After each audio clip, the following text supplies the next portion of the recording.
This is the We Witches 3 podcast, where you will hear the opinion of 3 seasoned witches who are tired of glossy, tunnel vision, love and light accolades about serious metaphysical topics. Your host, Charlene, Maria Sewell, and Heather Woodworth have been practicing witches and professional psychics for over 20 years. They not only have the experience, but they have the research to back it up. So get comfortable on your brooms, grab a snack, and get ready for a wild ride.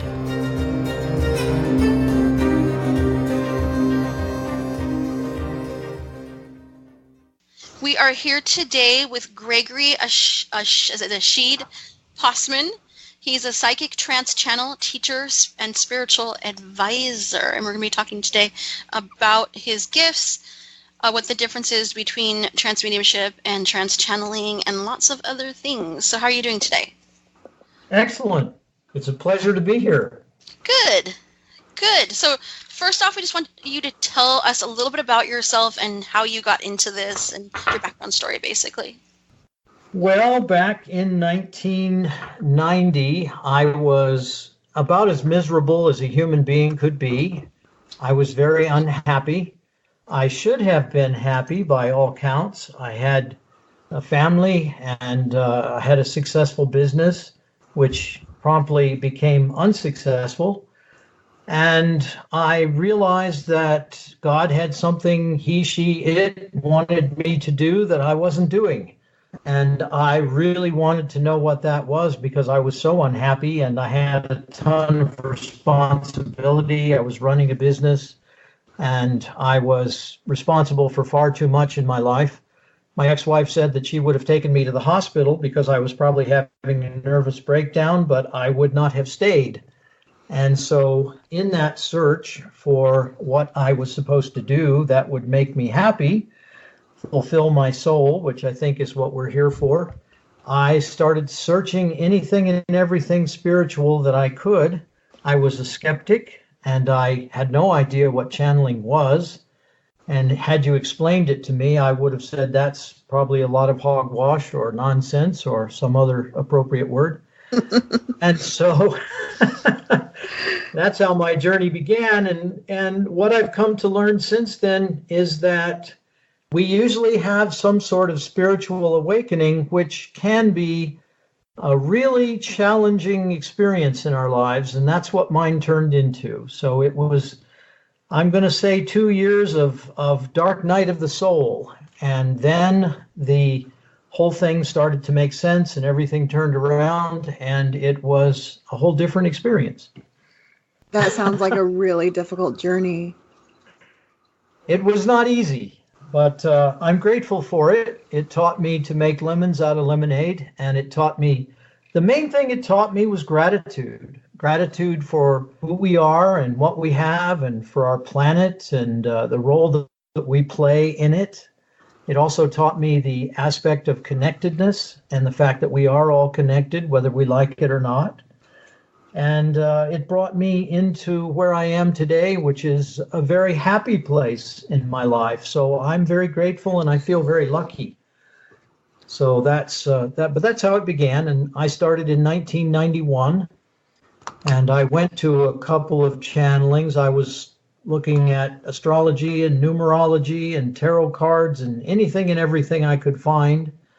And as it turned out, my feelings became more clear to me whenever I was at a channeling. And very quickly, I realized that there was something to this because a lot of times I could tell what the person was going to say before they said it. And prior to that, I had been very left-brained. I'd never experienced much in my right brain, although a lot of people that I knew told me that I knew things about them that I shouldn't necessarily know. And I thought everybody had that. I thought everybody did that. I thought that was normal, but I came to find out it wasn't necessarily normal. And even though I'm told that I'm a psychic, I don't see myself that way. And a lot of times I get visions of things that are going to happen. I get feelings about things that are going to happen or are happening. But more than anything, probably I'm an empath and I can feel what's going on in people sometimes before they feel it.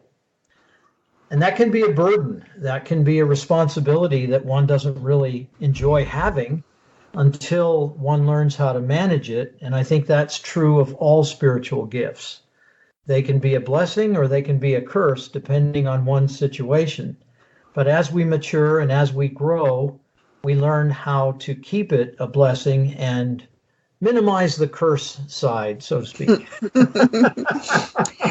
Would you mind explaining a little bit about what what channeling is and what that first initial experience was like for you? Okay, certainly. Channeling to me happens in a lot of different ways. In other words, I believe that we're all channels, whether we channel art or music or beings or information or healing or love, whatever it is, we bring something through from what I'm going to call a power that is greater than us. Maybe it's our soul, maybe it's God, Allah, Buddha, Yeshua ben Joseph, Jesus, I don't know. We all call it something different, but I think it is a power that is greater than us. And when we're talking and we don't know where the source of what we're saying is, we are channeling. Sometimes we have advice for friends. And again, we don't know where the source of that is, but we're saying it and it's really important for them. So we become the messenger. And that's what I believe channeling is. One becomes the messenger for information that's coming from another source, one that's sometimes not easy to identify and sometimes is. But that's what I believe channeling is. As far as how it began, I started studying with a teacher who had been a channel for 17 years, very gifted lady who sort of fell into my lap. As they say, when the student's ready, the teacher shows up, and that's how it was for me. And that was a challenging time. And I asked if they could teach me how to channel because this particular entity said that I had chosen to do this before I was born. And I said, well, that's great, but I have no idea how to do it. So you're going to have to teach me. And they said, we cannot teach you, but we can help get the blockages out of the way. And I said, what blockages? And they said, all of that unexpressed emotion inside of you. And prior to that, I used to liken myself to Mr. Spock on Star Trek because I liked to believe that I didn't have any emotions and that logic was the answer to everything. So I was very left-brained. Wow. And that's what had to change. That's what had to stop. Wow. So I started during that period of development or dark night of the soul or whatever you want to call it. I started having visions in dreams and even when I was conscious of whom I had been in other lifetimes.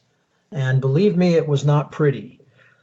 I had killed a lot of people, I had tortured some people, and I had done a lot of things that I wasn't proud of. And I started feeling all of the grief and the sadness around those things. And there was also a lot of anger, tremendous amount of anger in me.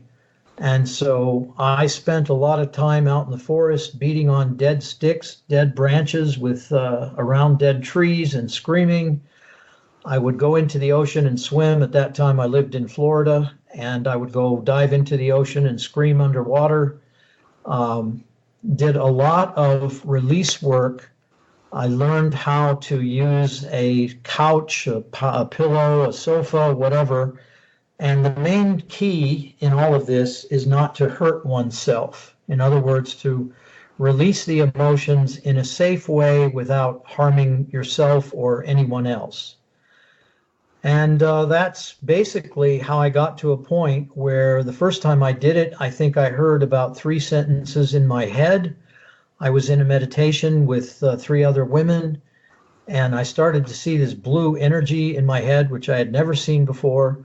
And then I heard 3 sentences in my mind, and I said the 3 sentences, and my teacher was one of the 3 women in that circle, and the entity that I had been learning from said, to the gentleman, speak the words in your mind. And I was the only gentleman in the room.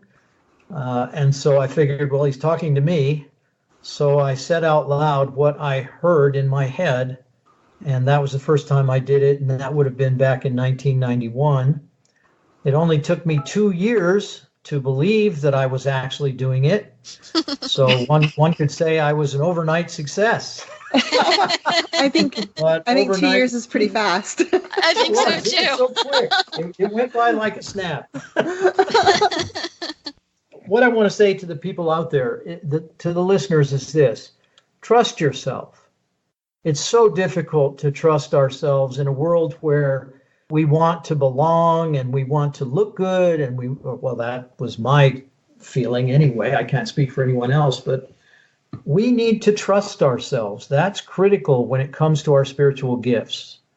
So if I have a message to offer to people, it is that your way is the right way, and you need to trust the way you do things, no matter what somebody else says. Because in the process of trying to teach people how to do this, the one thing I've come to realize is we all have our own way of doing it, and our way is the right way. So when we come up against objections and blockages and difficulties, it's usually our own disbelief or inadequacy in ourselves that makes it so difficult for us to excel or to move forward in our spiritual path. Like, I would love to dig into how you learn to release your anger and your emotions and all that, but I think that would be a whole podcast unto itself. Definitely. It probably would be. I know we've been talking a lot about that kind of emotional unloading a lot lately, so that is just a whole topic right there. So it sounds to me a lot like you're what some people call like a conscious channel, where you stay in your body and you're in control of the body still during your channeling experience? Yes, I can do both. I can do conscious channeling and I can do trance. I think I have a lot more control in terms of the trance channeling than I used to have. Would you mind explaining the difference between trance channeling and conscious channeling? To me, conscious channeling means that one doesn't have to go into any kind of trance. One just hears what's to be said and then says it or communicates it in some way. Forgive me. And it can be automatic writing. One can sit at the keyboard and on a computer and type it. One can record it on a machine. And again, for those people who are learning to do this, highly recommend that you record anything and everything that comes through you and go back and listen to it. Because once you do that, you begin to learn that this wasn't something consciously coming out of your brain. This is coming from another source and another place. And hearing that can convince you more quickly than my 2-year period that you were in fact doing what we call channeling. So very important to read what you print or type or write. If it's automatic writing, very important to listen to what comes through you. And I say through you, emphasizing through, because it's not necessarily coming from you, it's coming through you. You're a messenger, and that messenger status is really important. So when you do the trance channeling where you sort of move aside your body, how do you deal with that? I had a friend who was a channel, whose name was Molly, and she used to describe it as it was like being in a tunnel, a tub of love. That's what she would say. It was like being in a tub of love. And with the exception of channeling ghosts or spirits, which I can also do, though I'm not a medium, and I'll explain the difference later on, but a high frequency being comes through, it's a very pleasant experience. I don't have any kind of discomfort at all, and it's very enjoyable. And in my case, they come in through the back of my neck. I can feel them around my shoulders, and a little bit later on in this podcast, when I check out, at that point I'll probably know who's coming through. Right now I don't. And so that experience is a very pleasant one, and I feel like I'm about 7, maybe 8% in charge in my own body, and they take over. And when they do that, there's a really nice healing that takes place. So I hate to say it, but I'm kind of addicted to this process. When I don't do it for a long period of time, I miss it. And it's a very pleasant one. And I think the beauty of it is I believe it's also very helpful, not only for me, but for the people that I'm doing it for. That makes perfect sense. Mm-hmm. So you have mentioned that you channel ghosts and spirits and high vibrational entities. What kind of high vibrational entities do you get to channel, and what's the difference between high vibrational entities and other folk? Everything is a creation of the creator, and I'll use creator because that's a pretty benign term that nobody should be insulted by. Mm-hmm. So the creator creates everything, and everything has a right to be here, and everything has a purpose to be here, but everything doesn't resolve or resonate at the same frequency. So some things resonate at a much higher frequency than others. And ghosts or spirits, whatever word we want to use, believe that for some reason they can't move forward into the light or whatever their evolutionary path is. And so they stay here in the earth plane and probably in other planes as well. And channeling them is more difficult. It is not nearly as pleasant as a very high frequency being. And high frequency beings, I'm going to say they're masters, they're teachers, they're beings of light. They're very, very, in most cases, at least in my experience, they have a lot of wisdom. They're very experienced. They may have been human, but they may not have been. We're talking angels, we're talking entities. They can exist for a number of reasons, but it seems that everything they do is guided toward the higher good. Ghosts and spirits who remain here, on the other hand, may not have that much experience, and they may be a much lower frequency. So whenever there's one that is hesitant to go to the other side or move forward, I tend to let it come into my body and say whatever it needs to say to whomever is present so that they can hopefully talk it into a place of self-acceptance and then a place of moving on. That tends to raise the vibrational frequency of the planet, because now this low frequency entity is no longer among us, moves on into its spiritual path, and it starts to evolve, and that changes the nature of everything. Again, emphasizing that we're all connected. So when I run across somebody who is familiar with the spirit but doesn't want that spirit to be crossed over to the other side, it's always a curiosity to me. And I have run into that a few times, because some people are enjoying the spirit that inhabits their home, or maybe it's good for their business if it's a hotel where people come to discover ghosts and spirits, and they don't want them left. They don't want them out of there. And whereas philosophically I disagree with that, it's not my place to judge it, or, if I explain to them what my reasoning is, sometimes they still want that being to stay there, and they find it a curiosity. They love it. So be it. It's their choice. If it's their space, it's their choice. I had not considered it. I was like, who would want their loved one to be stuck here? But then, yeah, I hadn't even considered that a hotel might like it for business or whatever. And there's other possibilities. I mean, without getting into too much of a philosophical discussion, there are those who don't even believe these entities exist. Yeah. And so if they're the owners of a property where some strange things are going on, they can ignore that, or they can say, oh, it's just some, phenomena that we don't know what it is, and we don't want to know. And so if that's the case, then they will not deal with it, so to speak.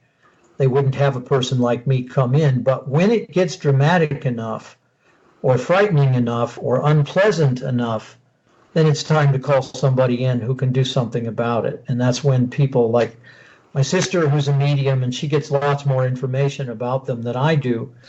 She talks to them, and she's fascinating. She's amazing. And we have started working together, which is really great. And we don't have to be in the same physical space. So that's really fantastic. So I could be in Europe and I could encounter something and I can email her or call her or text her, and she can give me her take on what's going on. And then we can work together to move that entity into light, so to speak. What is the difference between your abilities and your sister's abilities, and how did she find out? She lost her son when he was 24, and that was her only son. And then after all the tragedy of that, he died in a motorcycle accident. He hit a tree, and he died instantly. And so she had some gifts before, and she knew about them, but she had really gone into a place where she wasn't really using them anymore, exploring them, or doing anything with them. And when he passed away, he began to communicate with her, and she began to feel, see, experience beings around her, especially feeling incidents that were about to happen. And it was very uncomfortable for her. But now she has come to a place where she gets lots of information about the entities that are around other people. She also gets information around entities that have passed away. And so a mother, a father, a sibling, anyone who wants information about their loved one, they can go to her and she can actually give them information that she gets directly. They talk to her. In a way, they talk through her, but not the same way that I do it. I would actually allow them into my body and allow them to speak directly through me. She takes notes on all the information that she gets. So in a way, we do the same thing, but we just do it in very different technique. And so when we come together, we can move these spirits. When we're physically together, we can move a lot of spirits very quickly. Our next task is Gettysburg, the battlefield of Gettysburg. And that's a big one. That's huge. That's going to be a big task. We don't do that alone. We get a number of people who have similar gifts, and there's no time and no space, and that's my lesson at the moment. And so we don't have to come together physically at Gettysburg to do this. We will get a whole crew of people who are sensitive and can lend energy to this process. They'll all get together electronically on the web. Probably do it through Zoom or Skype, excuse me, or one of the others. I'm going to get a drink of water. Sure. Of course. Getting a little choked up here about this. I was going to say, it's supposed to be very emotional for you. Well, it is. And, regardless of the reason why, it's obviously causing a little bit of distress. Well, you can take a minute if you need to. This is not time sensitive. I'll make it. We'll just cut this part out. It's not a big deal. Yeah, that's what I'm saying. That's okay, but one thing to recognize is when we have these kind of reactions, I think it's also a way for it to be proven to us that there's definitely something going on. I didn't have any challenges in my throat before I mentioned Gettysburg, and all of a sudden it came up. So, then maybe we'll leave it in. If one of our listeners wants to follow your progress on that project, is there going to be something on your blog or your website about that? Well, they would have to do the following, and it's free of cost. There's no cost involved, but when we are ready to do that, I send out a monthly newsletter. It goes out by email. Folks can go to our website. It's GregoryPossman.com. That's pretty easy to find. And there's a place there where they can register if they like. And they simply put in their email address. That's about all the information. I think their location maybe goes in there. And then every month I send out this email about everything that's going on, and Gettysburg will definitely be in there. We haven't set the time and the place yet, but we're both feeling how important it is, so it's going to happen pretty soon. I would say probably in the month of July or August. And if they do that, if they sign up and they don't like the newsletter they receive for whatever reason, they can very easily go in and unsubscribe. We don't send out any spam, and we don't send out any kind of advertising. So it's a pretty clean situation from my perspective. But that would be the way they would find out about it. Great, because I know a lot of people are going to be really fascinated to follow that project. I would imagine so. I am. I know, me too. I'm on your email list, and I'm like, I'll be checking for it every time you put out an email. Definitely. It'll be on there. What is the process for you for channeling? Do you have to prepare for it? Is it something that happens right away, or just describe that for people? The preparation is to close my eyes. Okay. Remember, it's been 28 years, I guess, that I've been doing this. So Oh my God. it's sort of like brushing my teeth. I mean, grab the toothbrush and the toothpaste and go at it. In my case, I don't need a toothbrush or a toothpaste. I just close my eyes and I start to feel the energy of some entity around me. And then I make a decision that it's okay to let them in or it isn't. And then they begin to come through. And many of them I'm familiar with, so I know the frequency. It's sort of like if you looked at an old radio and you dialed a particular frequency, you would expect a certain station to come through. It's kind of the same thing. When I feel that frequency, I know who it is. You asked me earlier and I didn't answer. I channel several archangels. I channel 6 members of the Council of Shambhala. That's where I believe I am from. I believe I'm from the 12th seat of the Council of Shambhala, and this is where some of the woo-woo stuff comes in, and maybe we'll lose a person or two, but that's okay. Oh, I hope not. That's our people. Hope not, yeah. That's our demographic. It took quite a long time to get this information about who I am and where I'm from, and that's a big question for a lot of people. They want to know what are their origins. Maybe they feel different than a lot of other people here. Maybe they have a tremendous amount of compassion. They have a lot of love for other people, even people that they probably shouldn't have much for. And so they feel different. And again, referring back to the website, there's a blog on there that talks about the acid test, whether you're from this planet or maybe from another place. I'm a firm believer in extraterrestrials. I know I'm straying off the subject here, but if you go and read the blog that's on there about the acid test for extraterrestrials, that will give you some of the clues as to what you experience here. I also believe, and now we're going to go a little further out on a limb, that many of us came from the future, that we are here to make sure that this planet turns into all the potential that it can be, and that we have been here before, but we're back, and some of us feel a little bit out of place. In other words, we're impatient because things aren't moving as quickly as possible. We're disgruntled about the political, economic, socio system here because we come from places where those issues didn't exist. And we come from places where people were very united, and they weren't people necessarily, but whatever kind of beings they were all part of a collective. Maybe we were Syrian, maybe we were, I don't know what we were, but we could have been from any number of planets or star systems, and we have decided to come back. And here we are because we have a certain frequency that we are contributing to this planet and to the people on this planet. And I don't mean to make us sound special. We are not special. We're different, but we're not special. And so we have to temper that feeling with humility and recognize that we have a big service to perform here, and that just being here will do that. So many people that I encounter want to know the purpose of their life, and their purpose of life is being. It's just breathing and being here and sharing who they are with other people.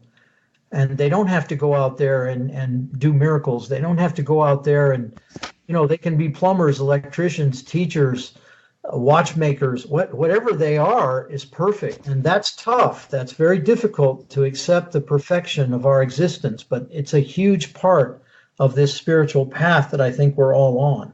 You had mentioned the Council of Shambhala, and I know I actually used to have a trans channel friend too, and she spoke about the Council of Shambhala too. So this isn't like a totally unknown quantity here. Can you talk more about that? Sure. Imagine 12 columns of light in a kind of oval configuration, and imagine that their sole purpose is the peaceful cohabitation of all entities throughout the entire omniverse, not just our universe, all of the galaxies everywhere. That's why they exist. And their purpose is to see that the divine blueprint takes place, comes to pass, and the moment that happens, they disband and they go about their own business doing whatever they need to do in their own spiritual path. But in the meantime, there are 12 of them who are dead set on making this happen. This is their reason for being. This is why they exist. Now imagine that they have a number of messengers on the planet who bring forth the information that's necessary to make that happen. And since that's the goal, then the Earth can actually become a gathering place in the future where entities from many different universes, galaxies, ecosystems will come together. And they say that in our brains, we all have a translator that has not yet necessarily been activated. And if this were to take place in our lifetime, and I have to be honest, I don't think it's going to happen in our lifetime, but if it were, then that activation would take place. We would be able to understand universal language, angelic language, star language. It's got a number of different names. And we would all communicate about how to solve the various problems and issues in our particular worlds. And if you can imagine that, we're talking about no war, no thievery, no robbery, no rape, no reason whatsoever for anyone to harm anyone, because we would all get that to harm another is to harm self. So we're not going to harm anybody else because we're all united, no matter what our species, no matter what we look like. There's just this oneness, this unity. And as soon as I start to talk about that, a lot of people say, oh, that's just a dream. That's ridiculous. That's a euphoric utopia that could never happen. I don't believe that. I believe somewhere real deep down inside of me, I know that can happen. And that's what makes me do this. That's the faith that keeps me going.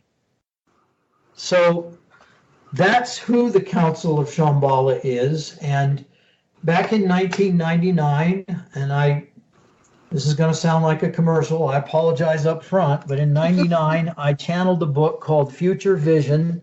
Much of it came from the 12th seat of the council, known as Halil. And the purpose of the book was to explain a lot of the things that are going to happen in the future. And it's just full, basically, of predictions of things to come. And at the time I channeled it, it was way ahead of its time. I think it still is. But a lot of people have read it, and they feel very comfortable with the information in it because I think it reiterates things that they already know. So that's why I say many of us are probably from the future. We've seen a lot of this take place already, and we've come back in time, if you will, even though that's a misnomer. But anyway, we're back here to make sure that what the Council of Shambhala wants to have happen takes place. To further substantiate that, we started, and I only provided a lot of the context. There's an Earth Healing Group that meets about once a month, and we don't meet. We just set aside a time, and we focus on a particular path or process that I have channeled to the leader of that group usually from Halil, the 12th seat of the council, to help prepare the earth for this process. Again, there's no cost, there's no money involved, and usually it takes place at 10 o'clock Eastern time on Sundays in the United States, and typically it's either the end of the month or the beginning of the month.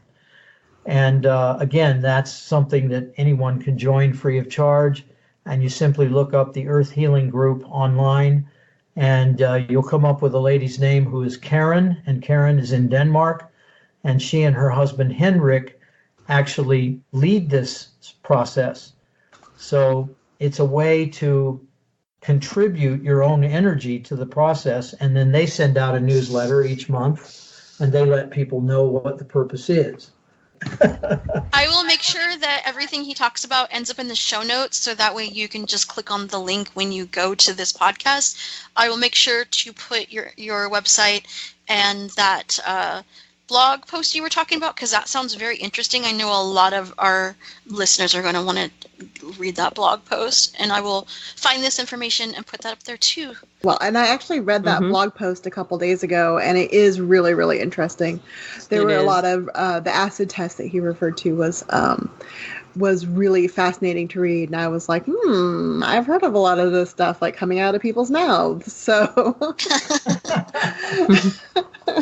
I think if you're agreeable, the feeling is it's time for me to check out and give you a chance to talk to one of these beings. Does that feel appropriate? Yes, it does. I was so funny you said that, because I felt the energy building and I was trying to figure out what it was. I think that, Okay, so it'll take a few seconds for me to check out, and they'll identify who they are, and then they'll talk to you about anything you want to talk about. And if they can't answer your question, they'll give you a very valid reason as to why they can't or won't answer it. So here we go.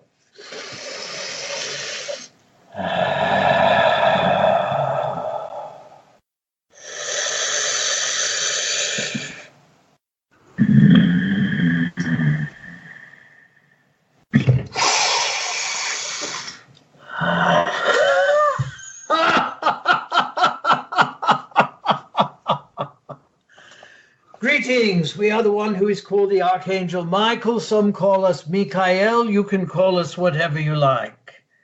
We are, in fact, an archangel. We are more than pleased to be here and to give you an opportunity to question us, or to simply have us ramble on, as you would say. What questions might you like to ask us? We are curious. We're pretty curious too. Thank you so much for joining us, Michael, Archangel Michael. I'm kind of curious what it's like to work with Gregory. That is most interesting. Long before he was ever born, he gave us permission to do this work through his physical body. And the majority of the time, it is very easy to come in and to go out, so to speak. The thing that amuses us the most, quite frankly, is talking about his life and his process of learning on the earth. There is very little that is considered private, so to speak. We do have a certain amount of decorum. We do not discuss privacy issues, so to speak, but his process of learning can often be used as an example. And so recently, he found that he was being intolerant, and he realized that it was his own intolerance that was the lesson, rather the intolerance of others. And so he began to write about that, and we have spoken to a few people about it. In other words, just because someone does not believe the same things as you do, it does not mean that they are wrong or inappropriate, or that any judgment should be levied upon them. They have the right to believe that. Whether you believe it or not doesn't matter. And that is what he found out. He found out that he was being judgmental, and he did all that he could to stop that judgment from taking place. Like it or not, most of you are human, and that comes with a certain amount of responsibility. the responsibility to grow. We see life as a series of lessons. And when all of those lessons have been learned, then one is able to return to light. You call it death, we call it transition. You transit into the next phase of your existence. We believe that all of you are absolutely eternal and infinite as far as your essence or your soul goes. And once you have learned everything that can be learned, you return to light and you merge once again with the Creator. So that is how we see it. And we know that is not exactly the question you asked, but it's the answer that we have to offer.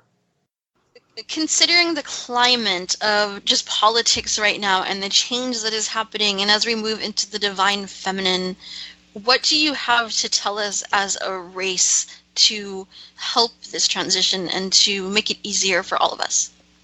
The word is cleansing.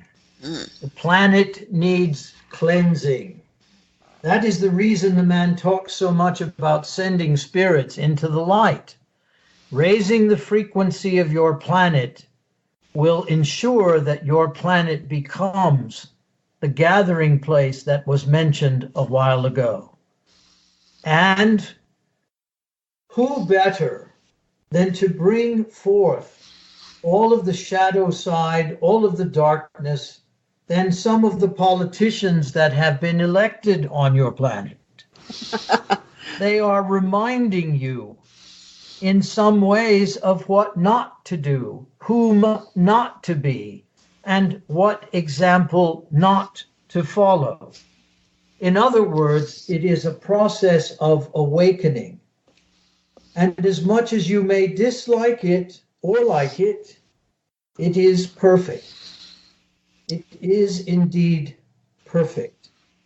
The other aspect of it is accountability, allowing oneself to be accountable for the greatness of one's soul. Think about that for a moment. What does greatness bring with it? It brings responsibility. How responsible do each of you choose to be for the greatness of your own soul? But you see, there is something in the way, and that is the mind. The mind believes in mediocrity. The mind generates fear and doubt and lack of confidence. And when one begins to realize that one can move through anything, then the great books begin to be written. Then great deeds begin to be done. And then responsibility is taken for one's own choices and one's own path. So, once that fear is set aside, once one begins to realize that they are not going to die, maybe they are going to separate the energies from their physical bodies, but their soul lives on forever. Now there is an entirely different understanding of life. Life is not short. This life might be short, but life in and of itself is not short.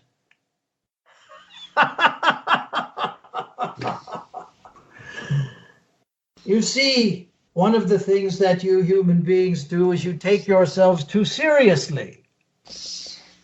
And you have to learn to laugh at yourself every now and then. Imagine the ugliest part of your body, the part of your body that you really don't like, the part that you would love to change, and laugh at it.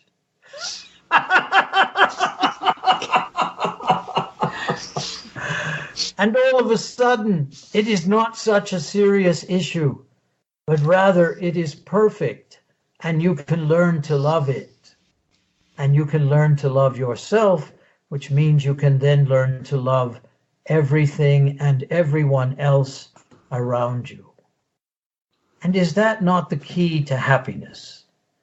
The key to happiness is to learn to love, and to love everything as best you can. Now, there is one little catch, and it's a catch that all of you who are human are subject to. It's called emotion. If you see a child who is terminally ill and they are only 5 or 6 years old, that is sad, and you may shed tears for that child. But think about this.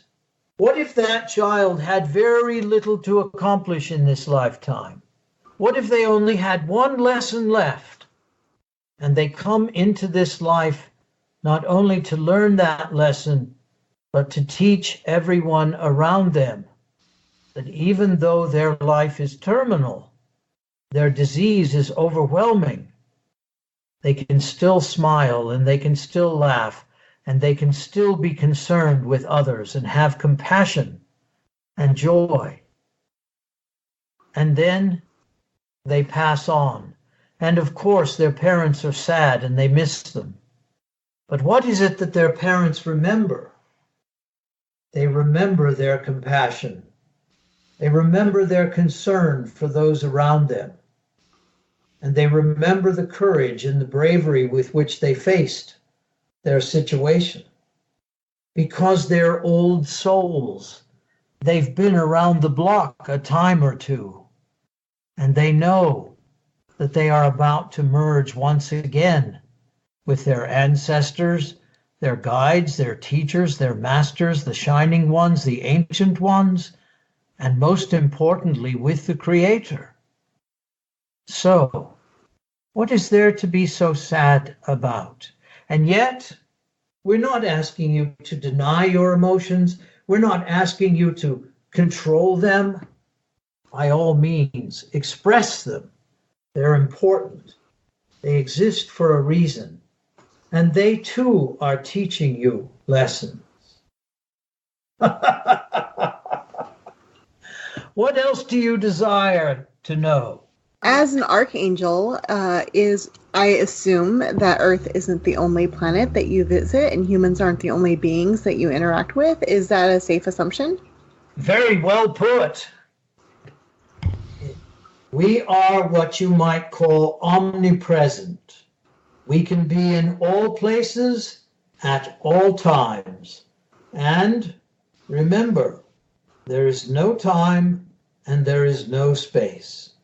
There is only the illusion of time and space created by the mind, created by sight, created by those senses like your hearing and your touch and your smell, and the fact that you are able to see things. So, if the mind is the one that is processing all of that, who's creating the illusion? You are. Now, let us drop one more on you. When you decide to change your beliefs, you also change your experience. Example, men are pigs. That is a belief, isn't it? All the men I have connected with in the past have been pigs. Gentlemen, we apologize. We're using you as an example. That is not the truth. Men are not pigs. But for the woman who believes that, what is she going to create in her life but a series of partners, if they are male, who are pigs? Now, how does she change that? She begins to connect with a loving, trusting male energy within herself, and she changes her beliefs about men. And now the vibration that is emitting from her solar plexus, from her stomach, starts to believe that there are gentlemen out there who will treat her like a queen with the respect and the acceptance that she deserves. And lo and behold, her experience changes. You see, you create everything within yourself. And again, we apologize to all the gentlemen who are listening because we are just using you as an example. And The same could be said of you about women. If you believe that all women just want to spend your money, and we hear that a lot, well, what if they didn't? What if you created within yourself a loving female energy that you could trust? Guess what? Sooner or later, you will create a female partner who treats you like a king. It is only fair that we use both examples. And of course, they are stereotypes. We mean no judgment whatsoever. We don't judge you. We can't judge you. It's against universal law. We love you. However, we can use these examples to teach you. So, if you believe that you are a failure, you will set about proving that in your life. On the other hand, if you begin to create successful, loving energy within yourself, that is exactly how others will perceive you, because that is the message you are putting forth. Very simple truth, but truth nonetheless. One last question, and we will give the man his body back. What do you want to know? I want to know about Atlantis. Ooh. Oh, you have opened a can of worms. She's fond of worms. Good. So are we. We think they are magnificent. The man has a little worm farm down in his basement, composting as we speak. Atlantis. Well, Atlantis was a huge mistake from the angelic perspective of the one called Gabriel. And here is the mistake that was made. The thought was, if you brought information from all parts of the galaxies, all parts of the omniverse to Atlantis, and if you deposited all of that information with the librarian in Atlantis, that information would be used to solve all of the problems or challenges in Atlantis. One thing was not taken into consideration, and that was the consciousness of the inhabitants of Atlantis. And many of you were priests at the time. Some were scientific priests, some of you were spiritual priests, and you began arguing with one another about what was appropriate and what wasn't. And all of that information was used to destroy Atlantis. Well, lo and behold, most of you want to know where Atlantis is. Well, it's scattered all over the universe. Some of bits and pieces are scattered here on this planet, but other bits and pieces are in other dimensions. That's another topic for another day. What is happening now on your planet? The archangels and the Council of Shambhala and many of the other councils of 12, for which there are numerous ones, have a different plan. And the plan is this.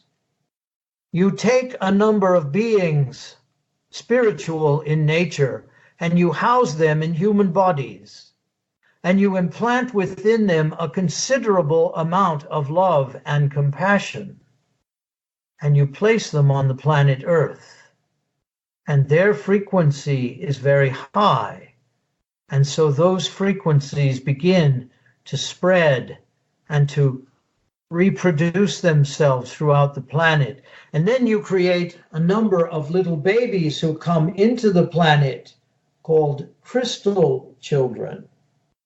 Why would they be called crystal children? Because just before Atlantis was about to implode, the librarian that we mentioned implanted all of the information in the crystals in the earth.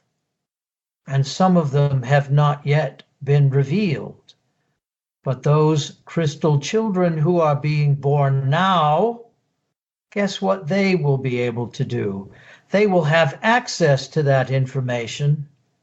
And when the consciousness of the population of the planet grows to a point where there is no need for violence, there is no need for ownership, proprietorship, as you call it, There is no longer a need for violence or war or any of that kind of behavior. All of that information can then be brought forth, and those technologies will cleanse the ecosystem of your planet. They will make free energy absolutely available, and they will solve all of the issues of thirst and hunger and the lack of equality of distribution of resources throughout all of humanity. And then all of those beings from those other planets, star systems, etc., what do? They decide to come here, and they decide to generate that universal language that was spoken in the past, and you have heaven on earth. Heaven on earth. Because that's the only place where heaven is supposed to exist. Until once it is born on earth, it explodes into every other dimension, and now you have heaven everywhere. That's not the answer you expected, is it? No, but that's good. It's a good answer, and more importantly, it is the truth from our perspective. Thank you. You are most welcome. We are grateful for this opportunity to speak with you and to merge our energy with yours. And know this, we will make ourselves available to you in many different ways. And remember, we travel on the blue ray.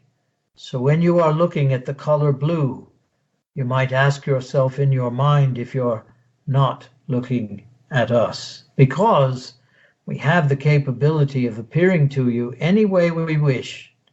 And if you want to see us with wings and harps and little halos and things like that, well, not likely to happen, but who knows? It could. It could happen. Great peace and much love to each of you. Our thanks. So Thank you. You are most welcome.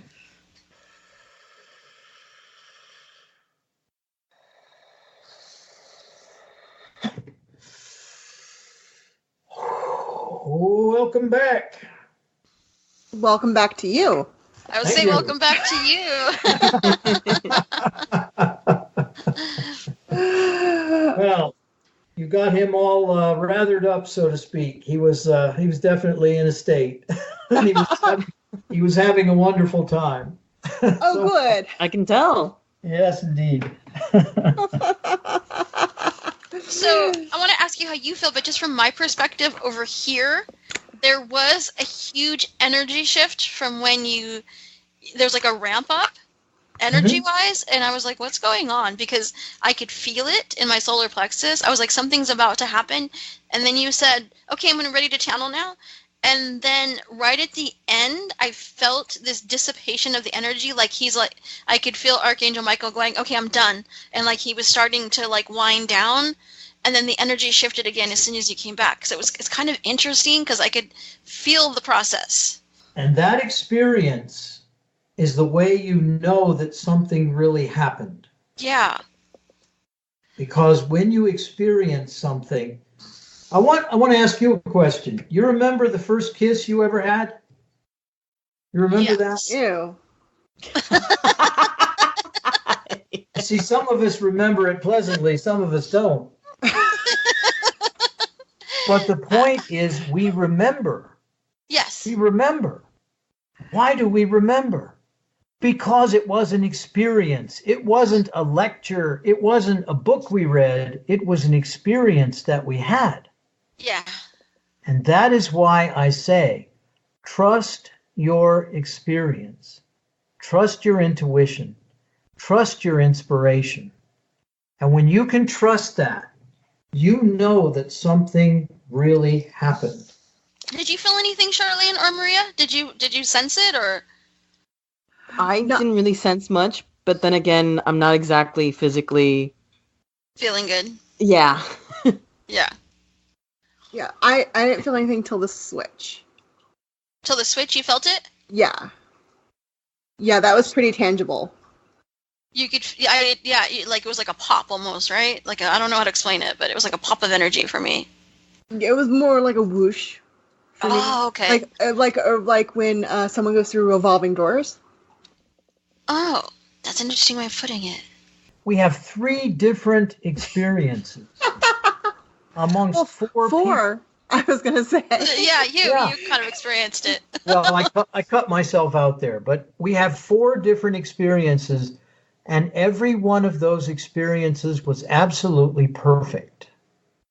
One wasn't any more important or any more powerful than the other. They're all very, very perfect. We are all different beings. We all react differently to different things. So some of us are more mental, some of us are more physical, some of us are audio, some of us are visual. But the truth is, we still need to trust whatever our experience was. And that might be a good note to end on. Thank you for listening to the We Witches 3 podcast. For show notes and links, please go to www.wewitches3.com.